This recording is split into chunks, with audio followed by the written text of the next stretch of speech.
گل plaza میں جو واقعہ ہوا ہے، بدترین آگ جس نے بہت سے لوگوں کو جھلس کے ہلاک کر دیا، شہادتیں ہوئی، مائیں باہر کھڑی ہوئی چیخ رہی ہیں، ہمارا بیٹا ہے اندر، ہمارے لواحقین اندر موجود ہیں، فائر بریگیڈ کی گاڑیاں ایک ایک گھنٹہ لیٹ پہنچ رہی ہیں۔ ملک جس بدحالی کا شکار ہے وہ میرا خیال ہے کسی ہوش مند سے یہ حالات مخفی نہیں ہیں۔ کراچی 70% جی ڈی پی دیتا ہے پورے ملک کے لیے، 70% بجٹ کراچی سے پورا ہوتا ہے۔ یہ ایک سٹی نہیں ہے بلکہ ایک کنٹری ہے، ایسا شہر جس کی آبادی 2.5-3 کروڑ افراد پر مشتمل ہے۔ 70 سال سے زیادہ عرصہ ہو گیا وہ اپنے حقوق سے محروم ہے، اور کراچی کے باسی ان کی جو حقوق ہیں وہ روز بروز زمین میں دھستے چلے جا رہے ہیں بہت ہی تیز رفتاری کے ساتھ۔ مگر افسوس کی بات یہ ہے کہ ہوش کے ناخن لینے کے لیے ہم تیار نہیں ہیں۔ گٹر کھلے ہوئے ہیں، آئے دن واقعات ہیں، بچہ گٹر میں گر گیا، لیکن اس پہ ایکشن کیا لیا جا رہا ہے؟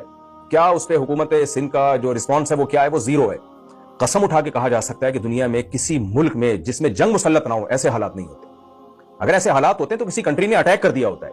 حکومتی نااہلی اور حکومت کے جو ذمہ داریاں ہیں ان ذمہ داریوں کو پورا نہ کرنے کے سبب ایسے حالات شاید پاکستان سے زیادہ یا خاص طور پہ کراچی سے زیادہ کہیں بھی اتنی بدحالی نہ ہو۔ 24 گھنٹے آگ لگی رہی ہے، 24 گھنٹے فائر بریگیڈ کی گاڑیاں آ رہی ہیں، پانی ختم ہو گیا۔ کیا یعنی پہلے سے انتظام کیوں نہیں تھا؟ اور پے در پہ واقعات آپ کے پی کے میں دیکھ لیں، کیا دنیا میں کہیں آپ نے ایسا واقعہ دیکھا کہ دریا کے بیچ میں میاں بیوی بچے والدین اور پوری فیملی کھڑی ہوئی ہو اور ایک ایک کر کے ان کے بچے دریا کی موجوں کے حوالے ہو رہے ہوں، اور وہ چیخو پکار 1 گھنٹے سے انہوں نے چیخو پکار مچائی ہوئی ہو کہ کوئی ہے جو ہماری مدد کے لیے آئے؟ آپ دیکھیں 1200 چھوٹی چھوٹی دکانوں پر مشتمل ایک مارکیٹ ہے، اس میں آگ سے بچانے کا کوئی انتظام ہی نہیں ہے۔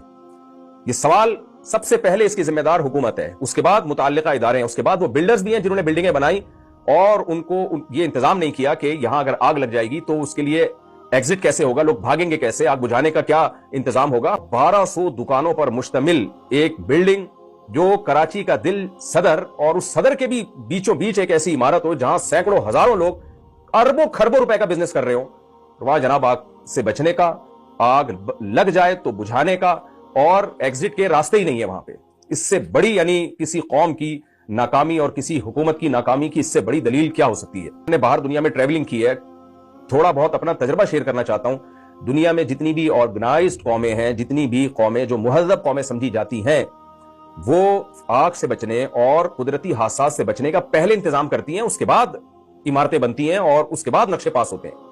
آپ ان ملکوں میں جائیں، آپ دیکھیں ہر عمارت میں ایک بٹن ہوتا ہے، آپ واش روم میں جائیں گے نا، ریسٹ روم میں، وہاں بھی ایک بٹن ہوتا ہے، ایمرجنسی بٹن۔ خدا نخواستہ آگ لگ گئی، آپ نے یہ بٹن آن کر دینا ہے، فائر بریگیڈ کا عملہ، پولیس اور ایمبولینس تینوں کے تینوں فوراً پہنچتے ہیں۔ ہم کہاں کھڑے ہوئے ہیں، دنیا کہاں سے کہاں نکل گئی۔